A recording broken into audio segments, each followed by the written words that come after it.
வணக்கம். கொஞ்சம் இடைவெளி விட்டு தான் பேசுகிறேன்.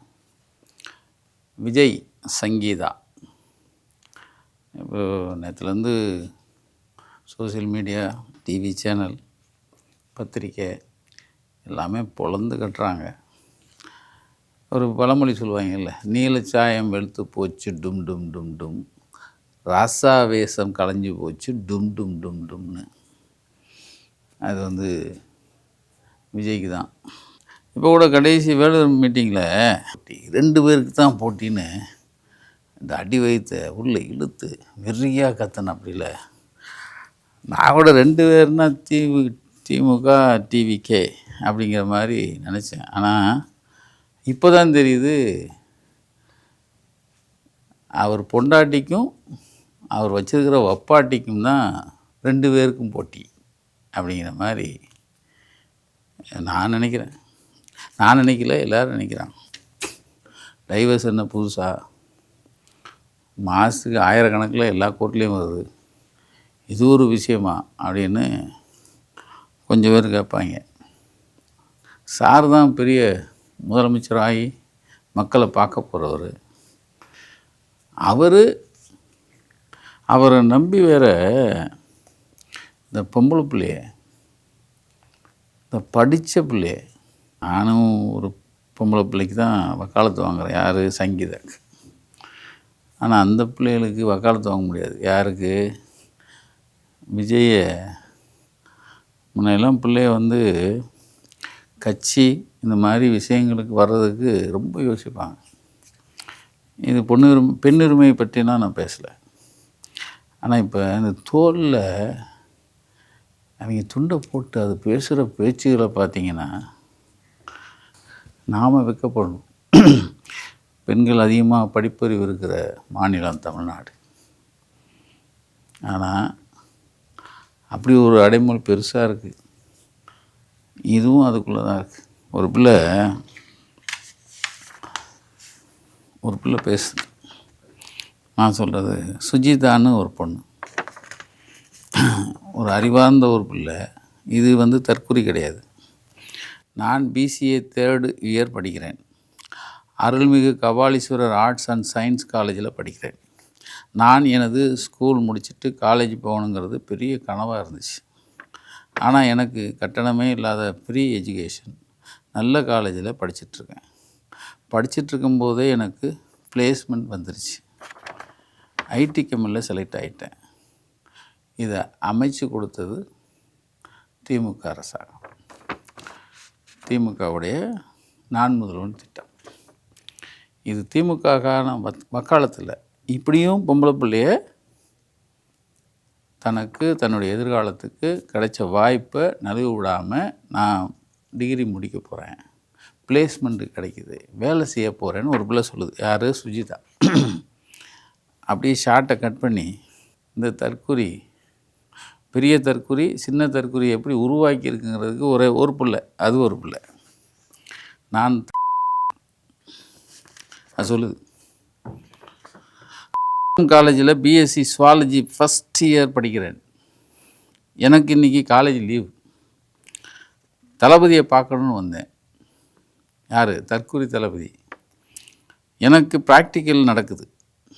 அது காலேஜ் லீவு, அதே நேரம் ப்ராக்டிக்கல் நடக்குது. எனக்கு ப்ராக்டிக்கல்லாம் வேணாம், மார்க்கு வேணாம். எனக்கு தளபதியை பார்த்தா போதும். படிப்பெல்லாம் இன்னொரு நாள் பார்த்துக்குவேன், மார்க் எடுத்துப்பேன், அதெல்லாம் பார்த்துக்க முடியும். ஆனால் தளபதியை இன்றைக்கி விட்டால் எப்போவுமே பார்க்க முடியும். எனக்கு செத்தாபமாக இருந்தாலும் தளபதியை இன்றைக்கி விட்டால் பார்க்க மாட்டேன்னா, ஒருவேளை கட்சி ஆட்சி இல்லை இனிமேல் பனையூர்லேருந்து வெளியவே வர மாட்டானா. ஏன்னா தோத்துட்டா தான், இப்போயே வரமாட்டான். தோத்துட்டா தான் உள்ளேருந்து வரமாட்டான்ல. இப்போ விட்டால் எப்போயுமே பார்க்க முடியாது. அதனால் தளபதியை பார்க்குறதுக்காகவே நான் வந்திருக்கேன். 2 பிள்ளைகளுடைய பேட்டி. எந்த சமுதாயத்தை உருவாக்கிட்டு இருக்காங்கிறது, இதுக்காக தான் நாம் தொடர்ந்து இந்த தற்குறியை பற்றி பேசுகிறதுக்கான, தற்குறின்னு சொல்லக்கூடாதுன்னு வேறு நினைக்கிறேன். ஆனால் தற்குறி வேறு வழி இல்லையே. நாளுக்கு நாள் நடக்கிற விஷயம் அப்படி தானே இருக்குது. ஒரு பொம்பளை பிள்ளைங்க இந்த பிள்ளையை வளர்க்குறதுக்கு, 2வது சொன்ன பிள்ளை வளர்க்குறது அவங்க வீட்டில் அவங்க அப்பா அத்தா எவ்வளோ கஷ்டப்பட்டுருப்பாங்க. அது சொல்லுது, தோலில் துண்டை போட்டு சொல்லுது. வர்ற ஆத்திரத்துக்கு முண்டக்கு பேசிடுவேன். ஆனால் இடம்பொருள் பார்க்குறோம். இது ஒரு பக்கம். இன்னொரு பக்கம் எனக்கு ஒரு ஆடியோ வந்தது. இது சங்கீதா அவங்க துணைவியார் இருக்காங்கள்ல, யார், தற்கூரியுடைய துணைவியார். இடையில் நாங்கள் முன்னாடியே நக்கீரனில் ஒரு செய்தி பண்ணியிருந்தோம். இது பார்த்திங்கன்னா தெரியும். ரூட் ஜெகதீஷை போட்டு பிளந்த விஜய் மகன். இது நான் சொல்லி கிட்டத்தட்ட போன அக்டோபர். அப்போ சேகுவாராங்கிற தோழர் தான் பேட்டி கொடுத்துருக்காரு. அந்த ரூட் ஜெகதீஷனுங்கிற யாருன்னா, ஏதோ ஒரு எல்லா வேலையும் பார்க்குறவன், ஆளினால் அந்த முதலமைச்சர் ஆக போகிறார்ல, ஆன பிறகு மக்களை பார்ப்பேன்னு சொன்னார்ல, அந்த ஆளுக்கு அவனுடைய அமைப்பு தான், அவனுடைய அமைப்புன்னு சொல்லணும், அது அவனுடைய அமைப்பாக தான் இருக்கணும்னு சொல்கிறாங்க. அவன் ஒரு ஆடியோ, அந்த ஆடியோவை பார்த்த பிறகு தான் நான் அன்றைக்கி இதை பற்றி பேசியே ஆகணும் என் தம்பிகள்கிட்ட சொன்னது. அந்த ஆடியோ, ஹலோ ஸ்ரீராம் தெரியுதுல்ல, அது ஓப்பனிங் தெரியுது ப்ரோ, தெரியுது, சொல்லுங்கள். ஓகே, ஒரு எமர்ஜென்சி சுச்சுவேஷன், நீங்கள் நியூஸ் பார்த்தீங்களா அப்படின்னு கேட்குறான். பார்த்தேன் ப்ரோ. அண்ணாவுக்கு அந்த டிவோர்ஸ் மேட்டர் தானே, எப்படி இவங்க, அதாவது கொஞ்சம் நம்ம கையை மீறி போகிறது மாதிரி இருக்குது. யார் இவன் சொல்கிறான், லுக் லைக் ஏ டிஸ்கம்பர்ட் சுச்சுவேஷன் இருக்கிறது மாதிரி இருக்குது. இப்போ சீப் என்ன சொன்னார்னா, சீப்புனா தற்கொலை சீப், இவங்களுக்கெல்லாம் சீப். நாம் என்னென்ன பேசணுமோ டூல் கிட்ட இருக்குல்ல, அதில் என்னென்ன இருக்குன்னா, கரூர் இஷ்யூ வச்சு அண்ணாவை முடக்க பார்த்தீங்க. யார், கரூர் இஷ்யூ வச்சு அண்ணாவை முடக்க பார்த்தோம். டேய் மறுபடியும் உங்களை எதால் அடிக்கிறதுன்னே தெரிலடா. இன்னமும் நீங்கள் நாங்கள் பண்ணலை பழி போட்டே வரலான்னு நினச்சிங்கன்னா, அதுக்கு தாண்டா தொடர்ந்து உங்களுக்கு அடி விழுது. பார்த்தீங்கன்னா தெரியும், தொடர்ந்து ஒரு அடி விழுந்துக்கிட்டே இருக்குது. இப்போ சங்கீதாமா சொல்கிற அந்த சார்ஜ் இருக்குல்ல, நீ அவங்க எவ்வளோ மறைச்சிட்டு சொல்லியிருப்பாங்க. அது நான் வரேன், அந்த சார்ஜுக்கு வரேன் பின்னாடி. அதில் அவன் சொல்கிறான், கருவிசி வச்சு அண்ணாவை முடக்க பார்த்தேன். என்னடா வெங்காயத்தை முடக்க, நீ நாய், நீயே இருக்கிற இடத்த விட்டுட்டு, ஆகா செத்துப்பிட்டாங்க, நம்மளை நாராக கிழிச்சு தொங்க போட்டுருவான்னு பயந்து பின்னங்கால் இதில் அடிக்கிற மாதிரி, புடதில் அடிக்கிற மாதிரி ஓடி போய் சார்னு கூப்பிட ஓடி போய் எத்தனை நாள் கழித்து வெளியே வர, இன்றைக்கி வரைக்கும் அதுக்கு மன்னிப்போ வருத்தமோ எதுவும் கேட்கல. இதில் வேற கொக்கரிப்பு வேலூரில், ஸ்டாலின் சார் மனசாட்சி இருக்கா உங்களுக்கு, இருக்கா, ஏன் என்னை நண்பன் சொன்னீங்க, ஏன் நண்பன் சொன்னால் என் மேலே பழிய போட்டீங்க, மனசாட்சி இருக்கா? அட வெங்காயம், உனக்கு மனசாட்சி இருக்கான்னு உன் பொண்டாட்டி கேட்குது. உன் பொண்டாட்டி இப்போ கேட்குதே, மனசாட்சி இல்லாமல் நடந்துக்கிட்டான் என் புருஷன், ஒரு வப்பாட்டியை வச்சுக்கிட்டு என்னை இவ்வளவு பண்ணான், நேரம் நாண்டுக்கிட்டு சாக வேணாம். அதுக்கு இந்த நாய்கள் சொல்கிறான் அந்த ஒருத்தன், அதாவது இவங்க எப்படி வயப்படுத்துகிறாங்க இளைஞர்களை, ஒரு மித்திலேயே வச்சுக்கணுங்கிறாங்க, உடனே பதறாங்க. அதாவது இது மக்கள்கிட்ட போய் சேர்ந்துச்சு ப்ரோ, இதை மாற்றணும். அதாவது சோசியல் மீடியாவை வச்சு பொய் பிரச்சாரத்தை பண்ணுறதுக்காக துடிக்கிறான். அதாவது இது அவசரமாக போய் மக்கள்கிட்ட சேர்ந்துருச்சான். எது சங்கீதா விஷயம். அதை எப்படி சொல்கிறான், கரூர் இஷ்யூ வச்சு அண்ணாவை முடக்க பார்த்தீங்க, தென் ஜனநாயகனை முடக்கிட்டாங்க. டே எரும மாடுகளா, டே ஜனநாயகனை எவன்டா முடக்குனது? ஒரு தில்லு கொஞ்சம் தைரியம் இருந்தால் சொல்லிப்பாரேன், எவன் முடக்கினான்? இந்த பேசுகிறவன், இவனுக்கு வக்காலத்து வாங்குறான், எல்லாருக்கும் மனசாட்சி இருக்குல்ல? நாய்களா, யார்ரா முடக்குனது? அறிவு வேணாம். முடக்கிட்டாங்க, ஜனநாயகம் முடக்கிட்டாங்க. எங்கே சொல்லிப்பாறேன், மோடி, அமித்ஷா சொல்ல, ஒரு தைரியம் கிடையாது. தைரியம் இல்லாமல், ஒரு கட்ஸ் இல்லை. உன்னை நம்பி ஒருத்தன் இத்தனை கோடி ரூபா போட்டு படம் எடுத்திருக்கான், அவனை சொல்லணும். அவனை எதால் அடிக்கணும்னு தெரில. அதை நம்பி வேறு டிக்கெட் 1000-2000 ரூபாய்க்கு இந்த பரதேசி வாங்கி தொலைச்சிருக்கு. அதுக்கு பக்கு இல்லை. அதை கொண்டு வர்றதுக்கு ஜனநாயகன் படத்தை முடக்கிட்டீங்க. திமுகவும் பிஜேபியும் கூட்டு சேர்ந்து அண்ணனை 2 நாள் சிபிஐ விசாரணை வச்சு அலக்கழிச்சிங்க. டே எருமை. சிபிஐ யார்? மத்திய அரசு, பிஜேபி, அவங்க கட்டுப்பாட்டில் இருக்கிறது. அவங்க உடனே 2 நாளாக கூப்பிட்டு உள்ளே வச்சு நொங்கியிருக்காங்க. அது நல்லா தெரியுது. அதனால தான் போகும்போது கருப்பு சட்டை, வரும்போது வெள்ளை சட்டை. ஏன்னா உள்ளே இருக்கிற அடி தெரியாமல் இருக்கணுங்கிறதுக்காக, வீங்கிறதுலாம் தெரியாமல் இருக்கணுங்கிறதுக்காக நீங்கள் ஒரு நாள் தங்கி அடியெல்லாம் வாங்கிட்டு ஒத்தனை வச்சுட்டு வெளியே வர. ஆனால் அடித்தது யார்? சிபிஐ. சிபிஐ யாருக்கு கீழே இருக்குது? பிஜேபி கீழே.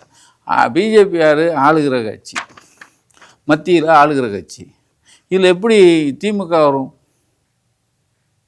ஏன்னா கேட்குறவன் கேனேன்னா கேப்பையில் நெய்வடிம்பாங்களா, அது மாதிரியா விசாரணைன்னு வச்சு அலக்கழிச்சிங்க. கூட்டணிக்காக இப்போ எஸ்ஓபிலாம் போட்டு அண்ணன் மக்களை பார்க்க விடாமல் பண்ணுறீங்க. அட மூதேவி, உங்கள் நொன்ன வீட்டை விட்டு வர மாட்டான்டா அவன் அன்னைக்கு சொல்லக்கூடாது, சொல்லணும். நல்ல பெரிய ஒரு நல்ல கண்ணையாக இறந்துட்டாங்க. இறந்ததுக்கு உங்கள் நொன்னே வந்தான். நைட்டு 11 மணிக்கு நின்ன இடத்துல ஒரு கிலோமீட்டருக்கு வாடடி. ஏன்னா ஒரு சாவு, பெரியவர் செத்து கிடக்கிறாரு. அவர் எவ்வளோ பெரிய மனுஷன் தெரியுமா? அவன் மூச்சு காற்று கூட நீங்கள் பட்டாலே விளங்கிடுவோண்டா. அப்படி ஒரு ஆள். பக்கத்தில் ஒருத்தர், அவர் உயிராக நினச்சவர் அங்கே நிற்கிறாரு. யார்? கட்சிக்காரர் முத்தரசன்னு ஒரு பெரிய தோழர். சோறு தண்ணி இல்லாமல் 2 நாள் அங்கேயே நின்றுருந்தார். ஒரு வார்த்தை. ஒரு இதுக்கு போனால், ஒரு இலை விட்டு போகிறோன்னு வச்சுங்க, அவங்க கூப்பிட்டு அப்படி பார்க்க மாட்டாங்களா? நாத்தத்தில் எல்லோரும் மூக்கை பிடிச்சிட்டாங்களாம். வரும்போதே ஒரு படை. எத்தனை தலைவர் வந்தாங்க? இந்த இபிஎஸ்ஸை தவிர மற்ற எல்லா தலைவரும் வந்திருப்பாங்க. சசிகலா கூட வந்துச்சு. நான் தான் கூப்பிட்டு இந்த ஐயாவுடைய பெரிய மக சின்ன மகன் நான் தான் சொன்னேன். அவர் நம்ம அண்ணன் ரஜினி வந்தார். வந்து உட்காந்து பேசிட்டுலாம் போனார். அவரை விட நீ என்ன ஆள்? இல்லை வந்திருக்கிற பெரிய தலைவர்களை விட நீ பெரிய ஆளா? வைகோன்னு 2 நாள் காலைல 9 மணிக்கு வந்தவர் சோறு தண்ணி இல்லாமல் உட்காந்து மரியாதை செலுத்திட்டு போனார். நீ வந்தவன் சாணி மாதிரி வந்து அப்படியே நின்று அக்கௌண்ட்டில், அதாவது நம்மளும் வராமல் போயிடக்கூடாது, நம்ம அக்கௌண்ட்டில் எழுதாமல் போயிடக்கூடாதுங்கிறக்காக வந்துட்டு போன மாதிரி கேட்டேன். அத்தனை நாத்தமாக. உனக்கு அந்த வீடியோ போடுறான், ஆடியோ, அண்ணன் மக்களை பார்க்க விடாமல் பண்ணிட்டாங்க. இப்போ நேற்று வந்தே இல்லை, என்ன ஒன்று தடுத்தாங்க யாரும்? சாவுடு, அதுக்கு தான் சொல்ல வந்தேன். சாவுட்டுக்கு வந்த யாராவது தடுத்தாங்களா அவனைய? ஆனால் உன தடுக்கிறாங்க. எங்களுக்கு அனுமதி கொடுக்கல. டேய், அடுத்து இதையெல்லாம் மக்கள் பார்த்துக்கிட்டு தான் இருக்காங்க. we are seeing all the things, we are counting your days அப்படின்னு போட்டு எது சொல்கிறான். டிஎம்கேவுக்கு அகென்ஸ்டாக ஒரு ஹேஷ்டாக் பிரிண்ட் பண்ண போகிறோம். வி சப்போர்ட் விஜய் அண்ணான்னு கரூர் இஷ்யூவில் என்ன ப்ரொசீஜரில் ஒர்க் பண்ணமோ எப்படி? இதைத்தான் சொல்ல வரேன். ஏண்டா 41 பேரை கொண்டுட்டு இதை பழியை வந்து திமுக மேலே போடுறதுக்கும் செந்தில் பாலாஜி மேலே போடுறதுக்கும் நாம் என்ன ஒர்க் பண்ணமோ இதுதான் பூனைக்குட்டி வெளியே வந்துச்சுங்கிறது. அதில் சொல்கிறான் பாருங்க, எப்படி நம்ம அங்கே பண்ணோம், 41 கொலை எப்படி நம்ம எடுத்துக்கொண்டு அதாவது அப்படியே நேக்கா அப்படியே கொண்டு மகத்தவன் மேலே போட்டோம். அது மாதிரி இதை பண்ணணும். ஸோ என்னென்னா கரூரிசியில் என்ன ப்ரொசீஜர் ஒர்க் பண்ணமோ அதே ப்ரொசீஜர் தான் ஃபஸ்ட்டு போஸ்ட் போடுங்க, பிறகு வீடியோ கிரியேஷன் பண்ணி போடுங்க. ரொம்ப ஃபேமிலியாக அட்டாக் பண்ணாங்க. இதில் வேறு ஃபேமிலியை அட்டாக் பண்ண, ஏன்னா இந்த நாயகை இந்த ஒரு பிள்ளை ஜூலியா, ஆமாம், ரொம்ப நாளாக பேசாமல் இது எதுலேயுமே வராமல் இருந்துச்சு. அந்த பிள்ளை அன்றைக்கி நீ ஜல்லிக்கட்டு மடந்த புல்லுன்னாங்கல்ல, அதுக்கு எங்கள் அண்ணன் சொன்னார், நல்ல பாலண்ணன், நம்ம அட்வொகேட், ஃபுல் கட் அப்படின்னு. அதே தான் அன்றைக்கி நல்லக்கண்ண ஐயா வந்தப்போ இவன் ஃபுல் கட் அப்படி தான் வந்தா. அப்படி அந்த அதை பார்த்த உடனே வெகுண்டுச்சு அந்த பிள்ளை. யார்? ஜூலி. அது ஒன்று போடுது, டேய் 50 500 ஆக்காதனா அப்படின்னு அழகாக சொல்லுது. சின்ன பச்சை பிள்ளைக்கு சொன்ன மாதிரி, அதுவும் கூட பிறந்த அண்ணனுக்கு சொன்ன மாதிரி சொல்லிச்சு அது. ஆனால் உங்கள் நாய்க்கூட்டம் இருக்குல்ல, நாய்க்கூட்டம், அவன் அந்த பிள்ளைய போட்டு பெறான்றாங்க.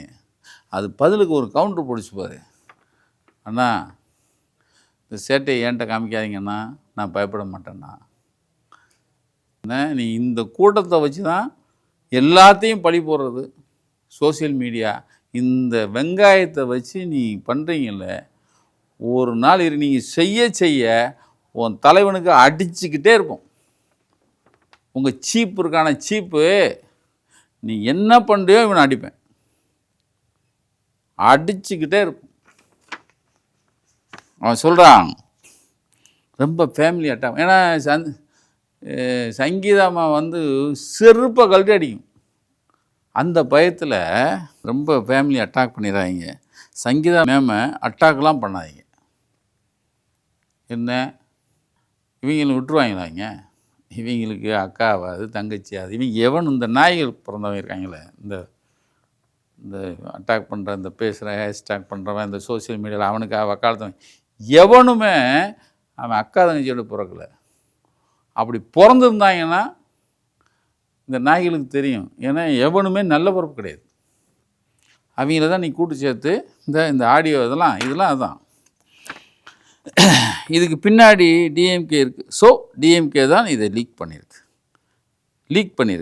அப்போ என்ன அர்த்தம்? லீக் பண்ணியிருக்கு அப்படின்னா இதுக்கு பின்னாடி டிஎம்கே தான். ஸோ டிஎம்கே தான். மக்கள்கிட்ட இது எடுபடாது. மக்கள் அண்ணனுக்காக அனுதாபப்பட்டு இன்னும் அண்ணன் ஜெயிக்கிறதுக்கு நீங்கள் ஒரு வழிவகை பண்ணியிருக்கீங்க அப்படின்னு சீஃப் சொல்கிறாரு. இது சங்கீதாவை அந்த அம்மாவை கூப்பிட்டு, லண்டனில் இருக்கிற பொண்ணு, பாப்பா வா உட்கார், இந்த விஜயை விட்டுறாது உன் புருஷனை. ஆனால் இதாடா வேலை, அவன் நேரம் கிடைக்காம திமுகவில் இளைஞரணியும் சரி, தொண்டரணியும் சரி, அமைச்சரும் சரி, முதலமைச்சரும் சரி, கீழே வேலை பார்க்குறவங்க எல்லாருமே ஓடிக்கிட்டு, நீ பாரு, ஓடிக்கிட்டு இருக்காங்க மக்கள்கிட்ட. அடுத்தடுத்து என்னத்தை கொண்டு போகணும் உனக்கு? இந்த இந்த இந்த பொறுக்கித்தனத்தை வந்து நினைப்பாங்களா அவங்க? இந்த பொறுக்கித்தனத்தை நினைக்கிறது நீங்கள் ஒருத்தன் தான்டா. வெக்கமாக இல்லை? சரி, வெக்கம் இருந்தால் தான் நீங்கள் ஏன்டா நீங்கள் இதுக்கே வரீங்க? அந்த பிள்ளை தான் கிழிச்செறிஞ்சிச்சே. அப்போது நாங்கள் உங்களுக்கு டிராஃப்ட் அனுப்புகிறோம். ஹேஷ்டாக் வந்து வி சப்போர்ட் விஜய் அண்ணா. எப்படி? அப்போ இந்த ஒரு எடுப்பு தான் நான் பேசுகிறேன். அந்த எடுப்பு சொல்லுது, okay bro, we already stand with Vijay அண்ணான்னு சொல்லிவிட்டு வி ஸ்டாண்ட் வித் தளபதின்னு அந்த ஹேஷ்டேக்கை ஓட்டிகிட்ருக்கோம்ல. எப்படி? ஒரு நாள் மொத்தமும் சேர்ந்து நீங்களே வந்து அதுக்குள்ளேயே விழுந்து சாக போகிறீங்க. இந்த ஹேஷ்டாக்கு, இந்த இது பொய் ஒரு பொய்யை கொண்டு போய் மக்கள்கிட்ட சொன்னால் அவன் முதல்ல சொன்ன மாதிரி தான் அவன் கேனையாக உட்காந்துருக்கான்னு நினைக்கிறது. இப்போ லுக்கிங் சப்போர்ட் விஜய் அண்ணா அந்த மாதிரி ஹேஷ்டேக் தான். நான் அதை ஃபைனலைஸ் பண்ணி உங்களுக்கு டிராஃப்டில் அனுப்பிச்சிடுறேன். அதை ரேண்டமாக டிவிக்கு கேடர்ஸ்க்கு அனுப்புங்க. நம்ம எப்படி யூஸ் பண்ணணும்னு டிராஃப்டில் உங்களுக்கு அனுப்புகிறேன். இதை ஸ்பீடப் பண்ணி உங்கள் டீம்கிட்ட உங்கள் கண்ட்ரோலில் இருக்கிற இன்ஃப்ளூயன்சஸ் பேஜஸ்லையும் போஸ்ட் பண்ண பாருங்கள். டைரெக்டாக போஸ்ட் பண்ணலைனாலும் லுக் லைக் எ டீசர் நீங்கள் பண்ணுற ஸ்டோரி லெட்டர் மாதிரி உங்களோட இதில் பண்ணுவீங்கன்னா it is a need of hour 1 hour 1.5 hour இதை பண்ணி போட்டிங்கன்னா தான் ஆல்மோஸ்ட் எல்லா நியூஸ் சேனலும் கேரி பண்ண ஆரம்பிச்சிருவாங்க. இவன் உடனே போட்டுருவோம், அந்த கோல்டன் பஸ்ஸை போட்டுருவோம், ஒன்றும் பிரச்சனை இல்லைங்கிறான். அதுக்கு அவன் சொல்கிறான், கொஞ்சம் நாங்கள் பண்ணிடுறோம், எங்களுக்கு கொஞ்சம் போட்டு கொடு. அது அந்த ப்ரையாரிட்டியை நீங்கள் பண்ணுங்கள், அதை நான் சீப்கிட்ட பேசிவிட்டு முன்ன என்ன ரெமுனரேஷனோ அது என்னென்ன பண்ணணுமோ அதை பண்ணிடுறேன். எப்படி காசை கொடுத்து தான் பொண்டாட்டிக்கு எதிராக பொண்டாட்டியே திமுக இயக்குது. ஏடா குடும்பத்தை வச்சு குடும்பத்தையும் அரசியலையும் அழகாக கொண்டு போன தலைவர்கள் அத்தனை பேர் இருக்கான். நீ தண்ணி அடிச்சுட்டு போய் பார்த்தல நல்ல கண்ணையா, அந்த குடும்பம் அவங்கள சுற்றி இருக்கிற குடும்பம் அப்படி எப்படி இருக்காங்கன்னு போய் பாரு, கேளு.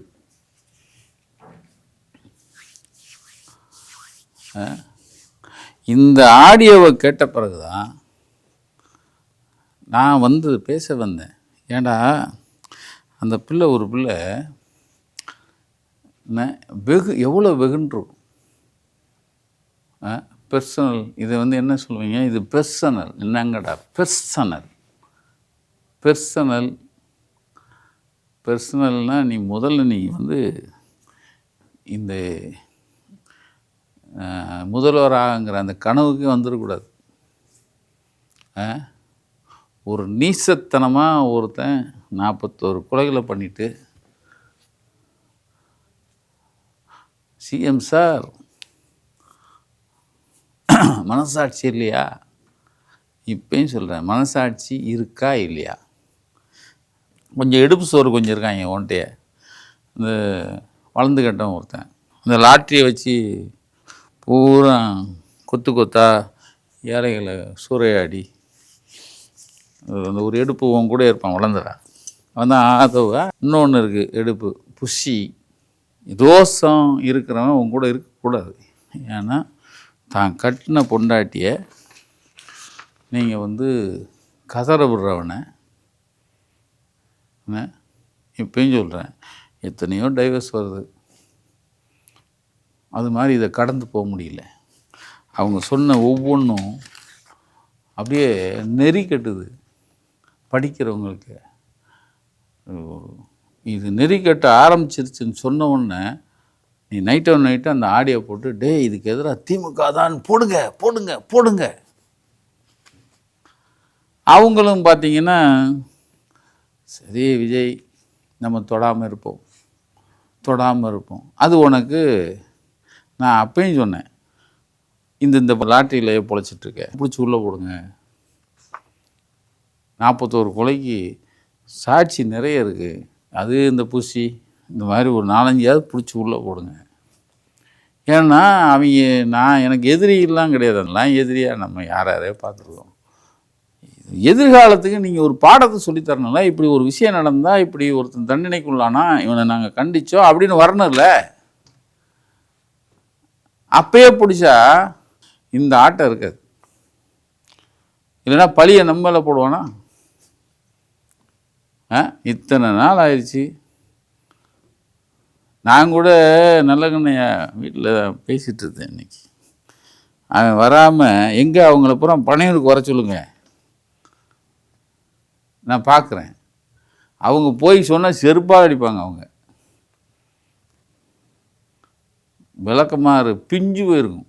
எவனாவது போய் பனையூருக்கு வாங்க, எங்கள் விஜய் சாவை பற்றி கேட்கணுங்கிறக்காரு அப்படின்னு சொன்னால் கொன்றுப்பாங்க.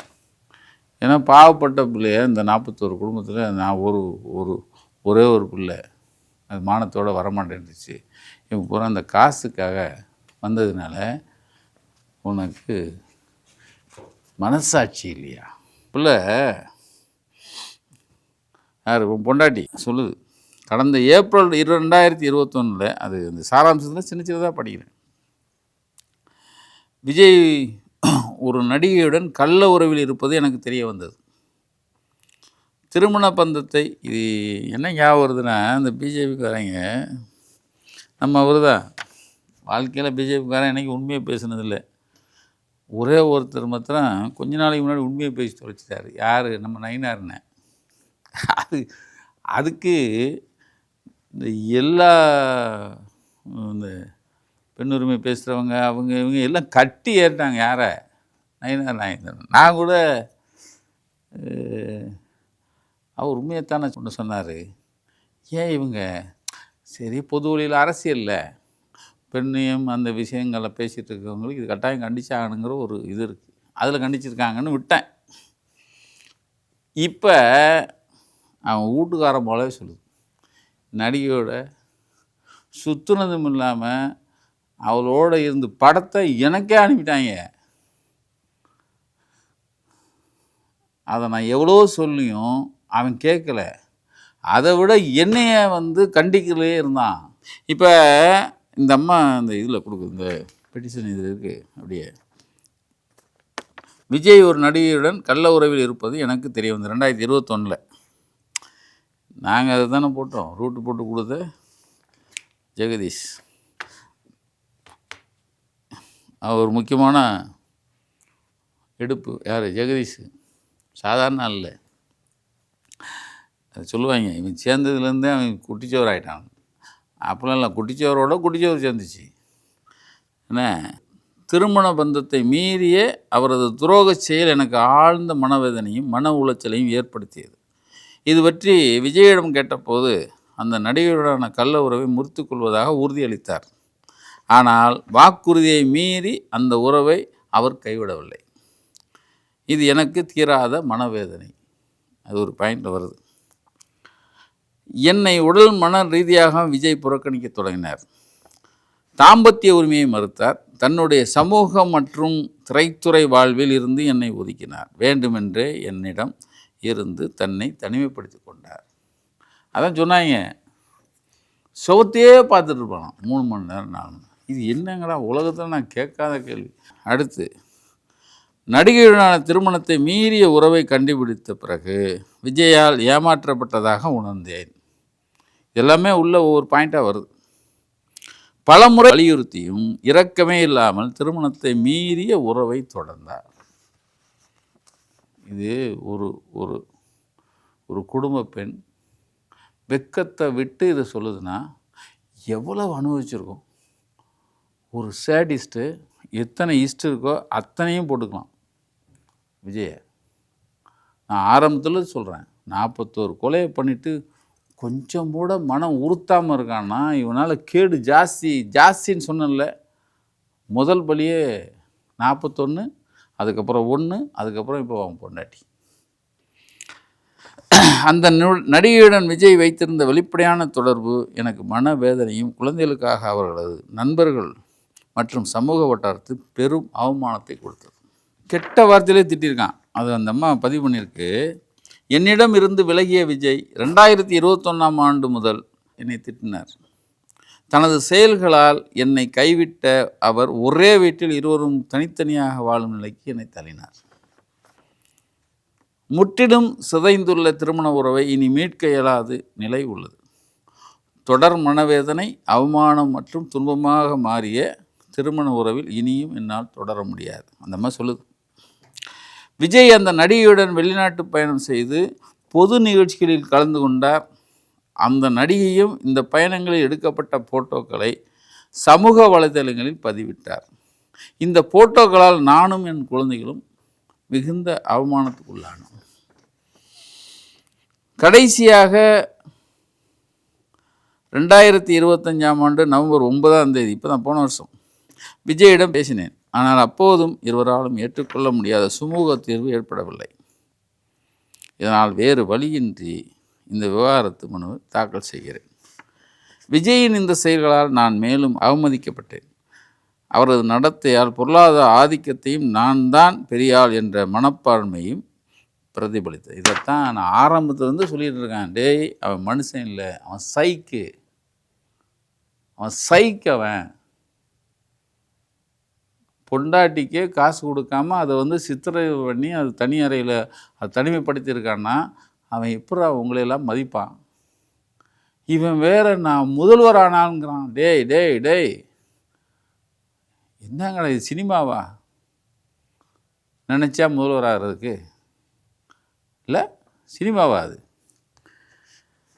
2024 ஆண்டில் அந்த நடிகைக்கும் விஜய்க்கும் இடையான கள்ளத்தொடர்பு வெளிவரத் தொடங்கியது.